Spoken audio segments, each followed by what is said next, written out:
I've wondered what this FJB means. Well, let me go ahead and tell you. And some of you probably already know, but I'm just going to spell it out right. It stands for fine job, Billy. So let's move on to the next part.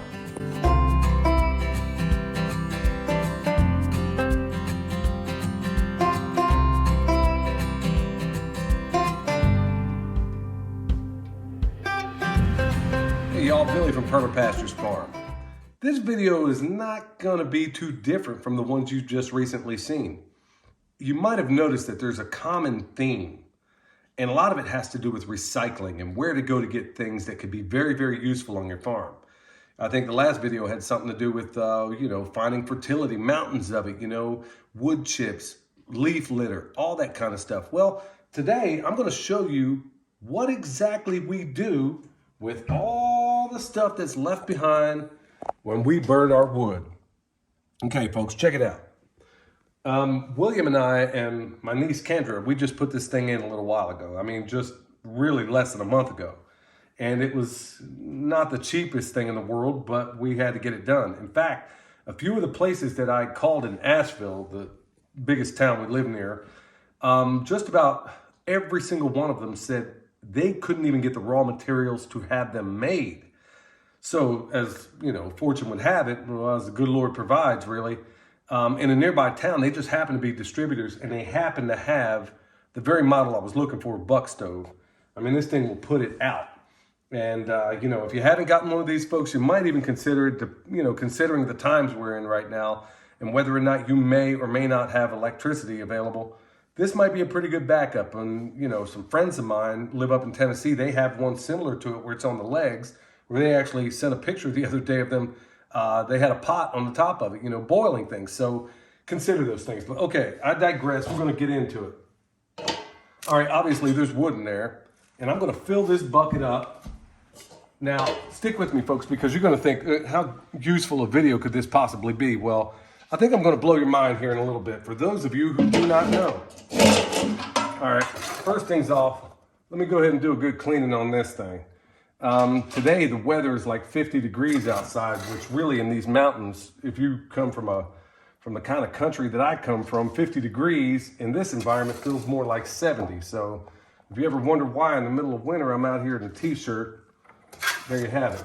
All right, let me go ahead and get this cleaned out, and then we'll pick it up and I'll show you what we do with it. All right, that's a wrap. Got this bad boy nice and clean. Of course, I got a little ash out here, nothing I can't clean off. But hey, it is as spick and span as it ought to be. And just as you might suspect, I've wondered what this FJB means. Well, let me go ahead and tell you. And some of you probably already know, but I'm just going to spell it out right. It stands for fine job, Billy. So let's move on to the next part. All right, y'all, we're bringing the party outside. See all my pigs in the background, who, what, where, when, why, and how. Go back and check out that video if you want to know why they're named that. Anyway, this is basically stuff I got out there a couple of days ago. And this is just some 1/2-inch hardware cloth. I mean, it's got 1/2-inch holes in it. So all I'm going to do is sift it. Let me put a little bit right here. You don't want to go too much at a time. I'm going to sift it, and I'm going to go ahead and separate the charcoal from the ash that's in it. Okay? You want to stick around for this, because it's kind of pretty cool, isn't it, boy? All right, so we got some ash in there. I've already done some already. So you might be asking yourself, what can you do with the ash? In fact, I think somebody the other day asked me. And my response, I apologize for that, because I think I must have been really tired at the time, because I don't think I responded. I don't think I've given you a good enough response, so I'm going to do a better job today. Back when I was a kid growing up, my early childhood was spent in Pennsylvania. I remember there was this old lady, she would collect.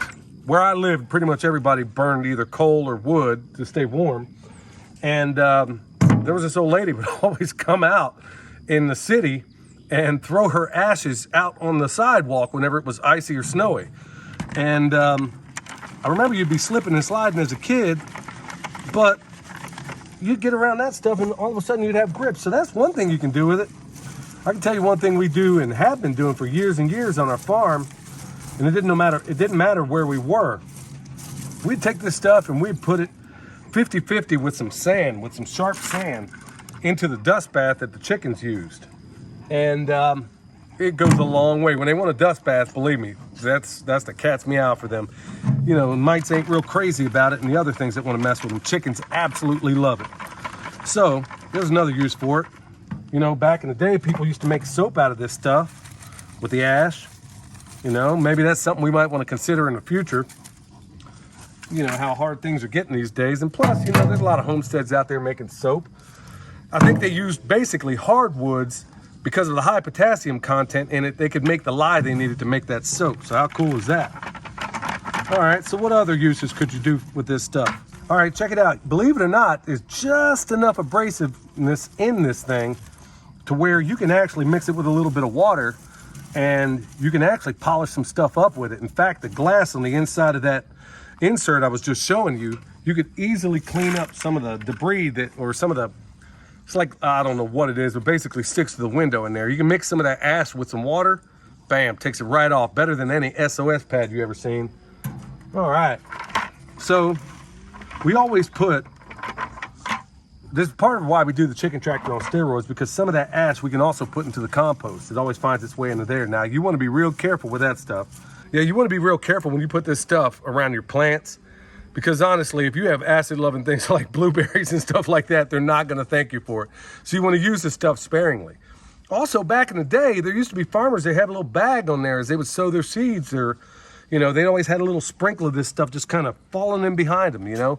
That was a way for them to put minerals right back into the soil. How cool is that? All right, so this part is done. This is all the ash. This is like a couple of days worth of charcoal. Now let's go down here and show you what we're gonna do with it.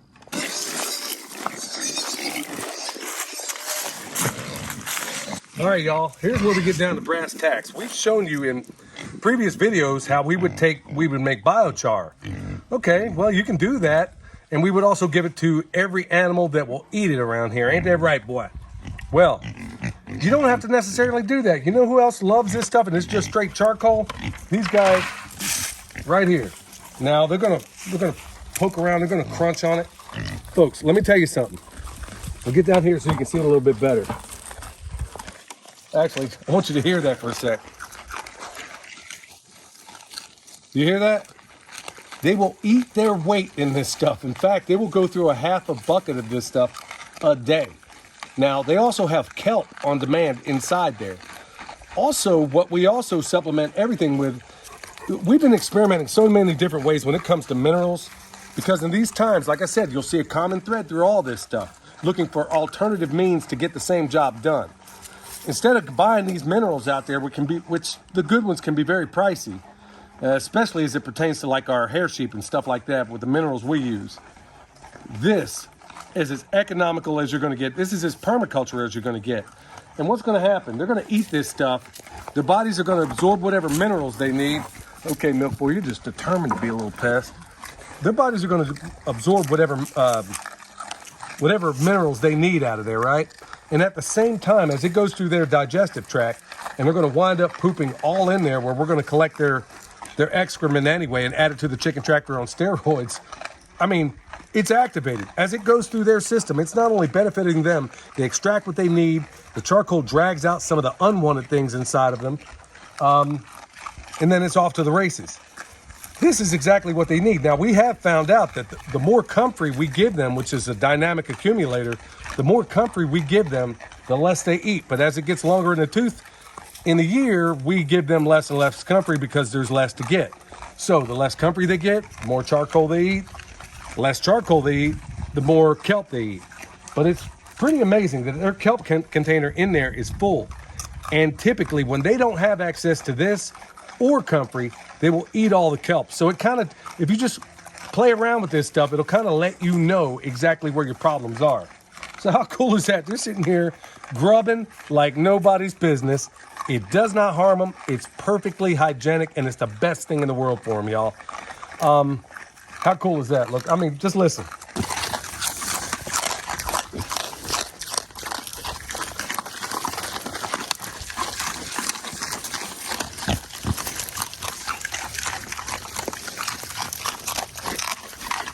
Can you dig it? That's permaculture, y'all. And this is one of the beautiful, simple examples of it. Using that wood to heat this home, our home, at the same time getting all these benefits. These guys are going to, I mean, the wonders it does for them is extraordinary. And all the other things that you can get out of it, folks. Just don't take this stuff and throw it in the dumpster, in the garbage. Don't do that. Find other uses for everything, because I promise you, back in the day, they didn't throw this stuff out. How cool is that?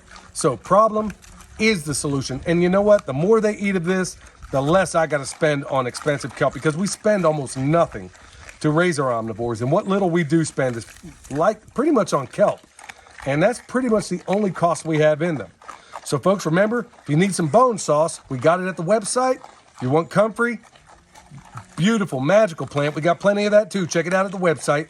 Consultations, hit us up on the website, or you can check out William on Instagram. Folks, it's all there. And we're more than happy to answer whatever questions, problems, ways that you might be able to adapt this. Look how chubby these pigs are getting. How cool is that?